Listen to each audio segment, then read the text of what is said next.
Today I'll be reviewing One Piece episode 813, A Fateful Confrontation, Luffy and Big Mom. So when I saw the preview for this episode last week, I was actually expecting Luffy to encounter Big Mom face to face. I thought she would go out to where her children were keeping him, but that didn't happen. They just kept talking on the Den Den Moshi.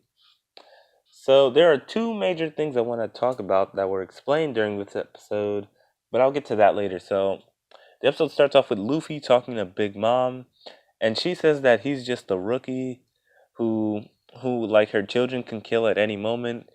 Cause she thinks Luffy isn't all that strong cuz he's just a rookie. He just got to the new world and Luffy's trying to act tough in front of Big Mom. Then she tells Luffy that she'll let him and the others go if he just gives up on Sanji and lets him get married in peace. She also says that if he ruins the wedding that she'll really make him pay. Then she reminds him of the treasure box, all the treasure that Luffy gave her on Fishman Island. And she said she found the Tamate box, which is supposed to be a national treasure passed down within Fishman Island. And in case you somehow skipped over or forgot about Fishman Island, inside the Tamate box, the Straw Hats know that it was in there. One of King Neptune's guards put a bomb in there in case of thieves. But King Neptune decided to give it to Luffy, but then Luffy decided to give it to Big Mom. So there's literally a bomb in there that's gonna go off as soon as the box opens. And Big Mom said she plans on opening it at the wedding in front of everyone. And that's going to be bad. Oh my god, Luffy, if she's already mad at Luffy now, imagine how mad she's gonna be afterwards. Oh my god, this is already looking really bad for Luffy when the wedding comes.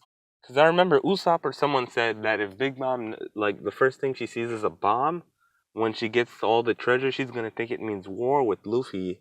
And at that point, you have to realize that the Straw Hat Grand Fleet isn't going to compare to Big Mom, who has 35 islands in an archipelago, and her army. So after that, Luffy asks to see Pudding, but Nami's like, don't bring that up. Because then Luffy says that Pudding's their friend, and they just laugh that off. Then Big Ma asks us to talk to Nami because she thinks that Nami killed Lola. But then Nami says that Lola's actually her friend and says that Lola said to say that she was doing fine. But then Big Ma gets angry because she doesn't want Lola to be fine. And we find out that Big Ma actually wants Lola dead because Lola ran away from one of the biggest political marriages ever, apparently. And Big Mom says she won't forgive Lola because she could have gotten tremendous power if she had just gotten married.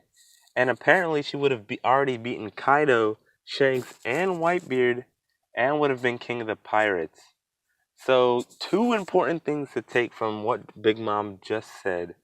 Number one, Lola was supposed to marry someone who was going to give her enough power to become king of the pirates. So I'm wondering, who could she have possibly married to give her that much power if it isn't one of the other Yonko? The only thing that comes to mind, it's kind of similar to what happened in Dressrosa, but if she were to somehow marry a celestial dragon or someone, I can't think of anyone else who's that high up on the food chain, or who would provide her enough power to become pirate king. Unless she was gonna marry somebody that would have got her a position of power, or maybe she married a Shichibukai. Big Mom would be considered working with a Shichibukai, but then she wouldn't want to be working under someone. So I don't really get how this would have given her a lot of power. I really want to know whoever it was that she was supposed to marry. Anyways, my second major point is that she said she was going to be Pirate King. If she's a woman, shouldn't she be Pirate Queen? Unless there's some sort of strange rule that says if you get the One Piece, you have to be called Pirate King. Anyways, then Big Mom said she's gonna make Nami tell her where Lola is, and basically threatens her and probably will torture her if she doesn't say anything. And then Luffy just says that's a boring story. And then he says that he's picking a fight with Big Mom again. He's like, so Lola didn't get married and you didn't become Pirate King. That's a boring story. Luffy is a savage.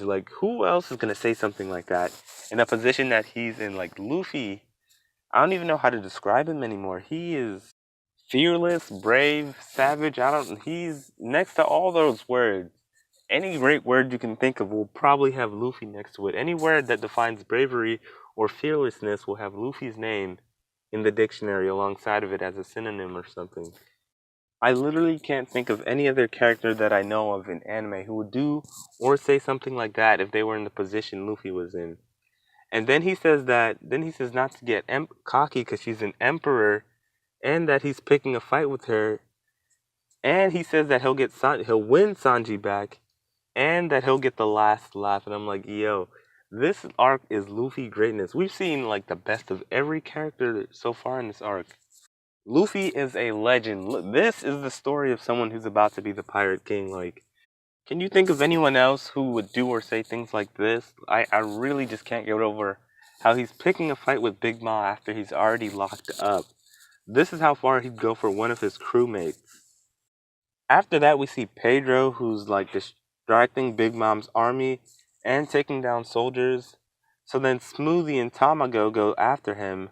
Then we see Sanji, who's stressing out, thinking about like how Luffy and the others, if it's how it's all gonna be okay as long as they live. Then he decides to turn into his usually happy self for Pudding to make her happy. So basically, we get back to romantic cook Sanji. Then while that's happening, Pudding is being told what to do by like one of Big Mom's, or one of their maids, I should say, and he says Big Mom already has this dress planned out for you, and you couldn't wear that one, and she has plans for after her wedding with Sanji too. So it looks like she's just very controlling. Then Pudding thinks about Lola who ran away, and how she said she wanted to be free, but Lola didn't think Big Ma would go after her and try to kill her. Anyways, then Big Ma hangs up on Luffy, and her children are just laughing at her, saying that he's funny. I don't know, people aren't taking him seriously, but they will eventually once, like, Luffy gets really serious. Then again, if he hasn't been serious so far, it means he wasn't really trying. But Luffy will come up with something eventually. Then one of Big Mom's, like, younger children comes in and says that there's been an intruder. And then Big Mom starts singing a musical number. And we find out, well, we already knew that the intruder was Pedro, but Big Ma finds out about the intruder and thinks that they're going after the Tamate box. But in actuality, Brook is going after the Poneglyph, while Pedro is being a distraction. Anyways, at the end of the episode, Brook says it's time to start this special live show, and I really can't wait to see whatever he does in the next episode. Based on the opening, it looks like Brook is going to do something pretty cool with his powers. So I'm actually wondering, how is Brook gonna get the Poneglyph out of there? Even if he defeats all the guards that are left in the room, how's he gonna get it out? Because it's not exactly light. It took Jinbei and a few others to get it there, plus the big fishman guy. I forgot his name, but the sea monster giant fishman. So it took him to get it there. So how is Brook gonna get it out? We'll just have to wait and see to find out. But I'm really looking forward to the next few episodes of One Piece. Like, it's been going great for a while now. Ever since we left Zoe, every episode's been interesting. So I really can't wait to see what they're going to do later on and how they're going to get Sanji. So the wedding is literally tomorrow. And since Big Mom hung up on Luffy, I'm assuming she has to get ready for stuff. And how are they going to deal with the intruder? So I'm really wanting to see all of this. But to think all of this is happening in one day is pretty crazy. Anyways, let me know what your thoughts are on this episode of One Piece and what you're expecting in the future. Thanks for watching, and bye.